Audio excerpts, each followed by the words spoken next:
So many years ago, in a quiet little village called Mudioka, the school bell rang every morning, echoing through the dusty paths and mud brick houses. Children in worn uniforms and bare feet hurried along, books clutched under their arms, eager to settle into their wooden desks. But Ada was different. She was clever and playful, yet she found school unbearably boring. To her, sitting still in a classroom for long hours felt like wasted time and could not understand why she should spend hours learning things she believed she would never use in real life. Whenever she had the chance, she slipped away with her cousin, Oge. The two of them would disappear into the fields, climbing mango trees, playing by the river, or resting beneath the white shade of the African star apple tree, known as Udola. Their laughter echoed through the village as though they carried no worries in the world. Those carefree adventures seemed far more exciting than the endless lessons of multiplication tables, history dates, and grammar rules. For Oge, skipping school came easily. Her father worked far away in the city as a driver, and her mother traded in neighboring towns. No one was home to check whether she went to school or not. But Ada's situation was very different. Her mother, though she had little, valued discipline and believed fiercely in the power of education. She often reminded her daughter, "You must not waste the chance to learn." Yet Ada rarely listened. The thrill of following Oge was too tempting. One person, however, always noticed Ada's absence, Mr. Yud, the village teacher. He was young, strict, and carried his duty with a seriousness that none of the children could ignore. Whenever Ada skipped school, he would stop by her family's hut on his way home, knocking loudly and calling out to her mother, Madam Okiora. Ada was nowhere to be found today. "That girl is very smart, but she likes to skip school, always hanging around with the wrong friends." Ada's mother would sigh, tired yet determined. This girl will not kill me, oh. So she still refused to come, even after the flogging she got last night. "Thank you, teacher. I will be waiting for her." Ada hated him for it. She often thought, why can't Mr. Yud mind his business?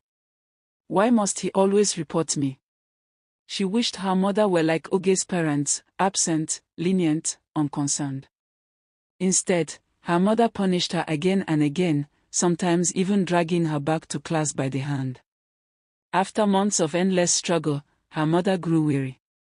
With a heavy heart, she pulled Ada out of school. "If you don't want to go, then stay home," she said firmly. "You will look after your little sister while I work." And so, for a whole year, Ada remained at home. At first, she enjoyed the freedom. But the novelty wore off quickly.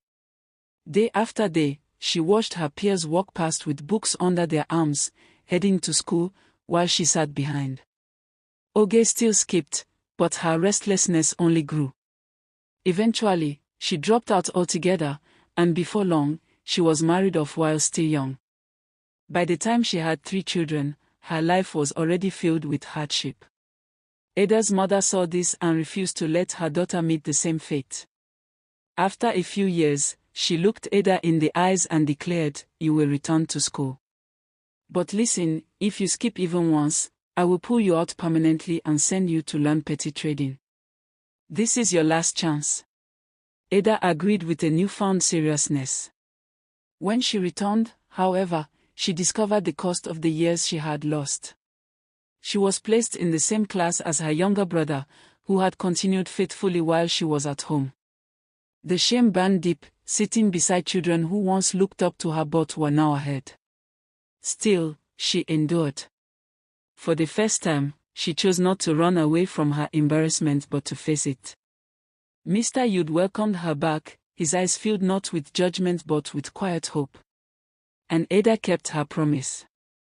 She studied harder than ever, slowly catching up with her classmates, determined to prove herself. Over the years, she excelled, eventually graduating. With her mother's encouragement and her teacher's guidance, she achieved what few girls in her village had. She went to college. Life carried her far beyond Mudioka. She married, traveled overseas, and found herself once again inside classrooms, not as a mischievous child but as a teacher.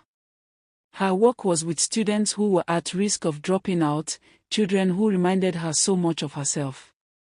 Each time she looked into their restless eyes, she saw the young girl she once was. With patience and love, she guided them to choose learning over wandering.